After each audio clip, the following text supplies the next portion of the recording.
अब बहुत ही कम समय बची है, तो ऐसे में हम बाज़ार में देख रहे हैं कि अलग अलग गणेश प्रतिमाएं जो हैं वो हमें नज़र आ रही हैं। तो हम आज जानेंगे कि इन गणेश जी की जो मूर्तियां हैं उन्हें कैसे बनाया जाता है, मिट्टी कहाँ से आती है, कैसे उनकी बनावट होती है, सारी तमाम चीज़ें हम जानते हैं। तो चलिए बात करते हैं। सर, आपका नाम क्या है? मैं मायूस राय। तो ये जो हम देख रहे हैं यहाँ पर गणेश जी की जो प्रतिमाएं हैं, इसमें जो मिट्टी की जो इस्तेमाल की जाती है वो कहाँ से मिट्टी आती है, उसके बारे में थोड़ा। ये कलकत्ता की है, कलकत्ता से बन के आती है, कलकत्ता से आई हुई है। ये सारी मूर्तियों का मैन्युफैक्चर जो है वो कलकत्ता में ही होता है।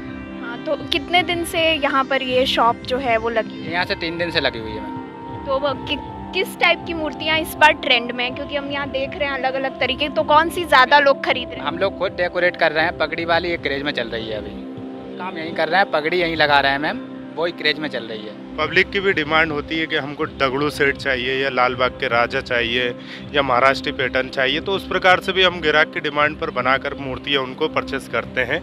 और ये विगत 15 सालों से हम लोग दुकान लगा रहे हैं इसी जगह पर, और हर साल लगाते हैं। जो हमारे रेगुलर कस्टमर है वो हमको पहले ही बता देते हैं, 1 महीना पहले फ़ोन लगा कर के हमको किस प्रकार से इस बार गणेश जी की प्रतिमा रखना है, तो हम उनके आर्डर भी लेते हैं और उनको देते हैं।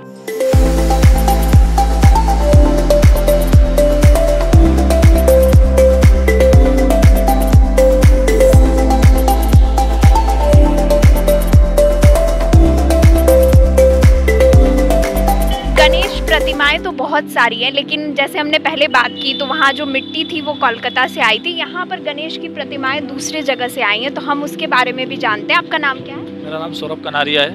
तो ये जो हम देख रहे हैं यहाँ पर पीछे गणेश की प्रतिमाएं, ये कहाँ से आई है, इसमें क्या क्या वेराइटी है वो आप हमें? 3 जगह की वेराइटी मिक्स करी हुई है इस बार मैंने, यानी कि इंदौर है, मुल्ताई है और महाराष्ट्र है। यानी कि क्या है कि महाराष्ट्र की आप देख सकें प्रतिमाएँ के अंदर आपको मैं दिखाऊंगा तो फिनिशिंग आपको अलग ही दिख रही है, रूबरू हो रहे हैं। और अपन इंदौर की बात करेंगे तो इंदौर की पैटर्न में आपको ये दिख ही रही है, यहाँ पर नीचे जितनी भी लगी हुई है। और भोपाल की बात करेंगे तो ये लगा ही हुआ है माल पूरा सारा, मुल्ताई का भी लगा हुआ मेरे पास।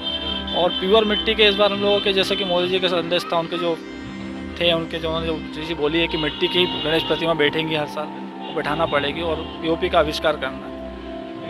जैसे ही ये फेस्टिवल्स आते हैं तो क्या होता है, इसमें मूर्तियाँ लोग खरीदते हैं, फिर उनका विसर्जन वो करते हैं, उससे पोल्यूशन भी होता है। तो ये मूर्ति क्या पूरी तरीके से इको फ्रेंडली है? इसमें मिट्टी के अलावा भी कुछ यूज? ऐसा कुछ भी नहीं, इसमें इको फ्रेंडली पूरी प्रतिमा है मेरे पास। यानी इसमें ऐसी कोई मिलावट नहीं जिससे कि प्रदूषण या पानी में उसका कोई रिएक्शन या इफेक्ट पड़े इसमें चीज़ से। फिट के बाद अगर हम देख रहे हैं 2 साल बाद जो उत्साह पब्लिक में हमें दिख रहा है यहाँ पर, और यानी कि 2 साल से आप भी जान रहे हैं, सभी लोग जानते हैं, पूरे देशवासी जानते हैं कि 2 साल बाद कोविड के बाद मिट्टी की प्रतिमाओं के अंदर काफ़ी उछाल आया रेटों में। जैसे कि डीजल की बढ़ोतरी हो गई है, टोल टैक्स वगैरह हो गया, बहुत सारी चीज़ों की महंगाई को मिला करके अगर हम प्रतिमा को देख रहे हैं तो काफ़ी कॉस्टली जा रही है। जो पीस हमें पहले 70-80 रुपये का छोटा मिलता था, वो आज हमें 120-200 रुपये का मिल रहा है। तो आप भी इस चीज़ से अंदाज लगाइए कि हम पब्लिक को किस रेट में देंगे। यानी जो पीस हमें 200 का था वो आज हम 500 रुपये बेचने मजबूर हैं, वही डीजल प्लस महंगाई की वजह से। सर, आपका नाम बताएं। रिंकू प्रजापति। तो ये जो आपके सामने जितनी भी मूर्तियाँ रखी हुई हैं, उनमें से सबसे ज़्यादा कौन सी मूर्ति लोग लेना प्रेफर करते हैं? मैम, मिट्टी वाली जो मूर्तियाँ ज़्यादातर वो पसंद कर रहे हैं। घर में विसर्जन कर सकते हैं, उनको रखने में भी आसानी रहती है और वातावरण को भी सही रहती है ये वाली मूर्तियाँ। छोटे बच्चे ज़्यादातर मिट्टी वाली लेते हैं, अच्छा पसंद कर रहे हैं।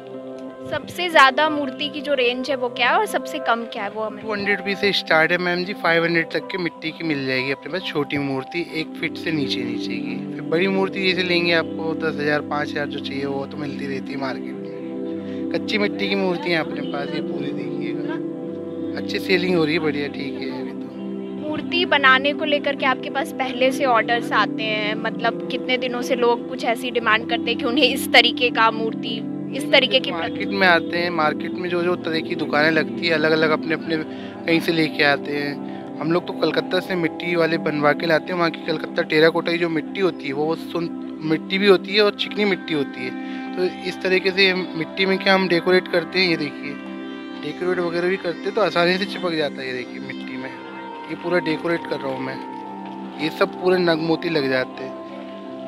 मैम, अच्छा चल रहा है, बढ़िया मार्केट है। ये सब देखिए कच्ची मिट्टी की मूर्तियाँ कितनी अच्छी हैं, सुंदर सुंदर मूर्तियाँ। अच्छा चल रहा है मैम जी काम हमारा। अभी मैम ने लिया थोड़ी देर पहले हमसे ये वाला गणेश जी, पूरा डेकोरेट करवाया, देखिए।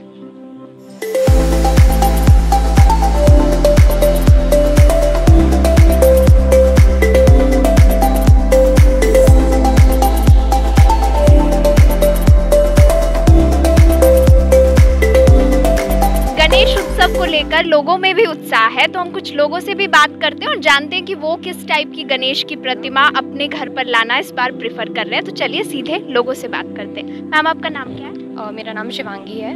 तो इस बार गणेश जो उत्सव है वो उसकी खरीदारी आप करने आई हैं, तो किस टाइप की गणेश की प्रतिमा आप लेना प्रेफर कर रही हैं अपने घर में? जी, ऐसे क्या एक्चुअली डिसाइडेड तो नहीं होता है, घर से डिसाइड नहीं करके आते, बट हाँ ये चीज़ रहती है कि जो बहुत प्यारे लगते हैं, जो बहुत सुंदर लगते हैं, उन्हें प्रेफर करते हैं और वही लेके जाते हैं। बाकी जिन्हें आना है वही आते हैं घर।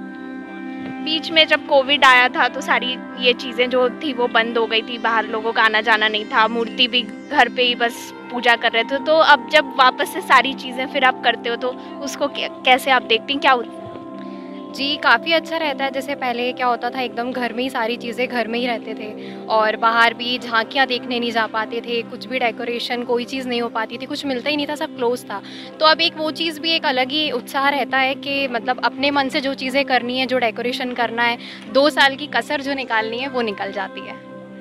मैम, जैसे अलग अलग गणेश की प्रतिमाएं हैं तो उसके कॉस्ट को लेकर क्या आपको मतलब सूट करता है? आप रेंज जो है वो सही मिल जाता है? हाँ, रेंज तो सही मिल जाता है, लेकिन वो थोड़ा सा वार्निंग करनी पड़ती है।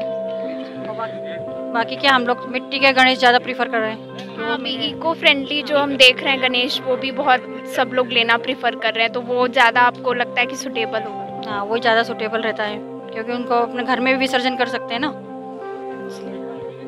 मैम, आप गणेश जी की प्रतिमा आपने खरीद ली? हाँ जी, मैंने खरीदी है।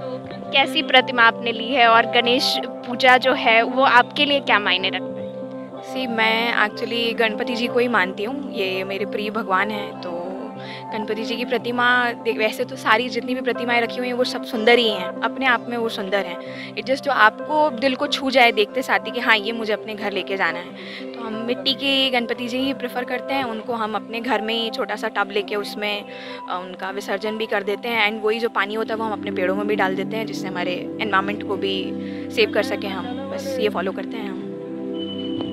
गणेश उत्सव को लेकर भोपाल में आपको क्या चीज़ सबसे अच्छी लगती है? आपको गणेश उत्सव में क्या सबसे स्पेशल? सबसे अच्छा मेरे को ये अच्छा लगता है कि झांकियाँ देखने को मिलती है हर जगह। भोपाल में हर कोने पे जाके आप झांकी देखो, मन अच्छा लगता है, खुश हो जाता है। जो 2 साल में बोरियत हो गई थी घर में, अब वो एंजॉय कर सकते हैं। जी हाँ।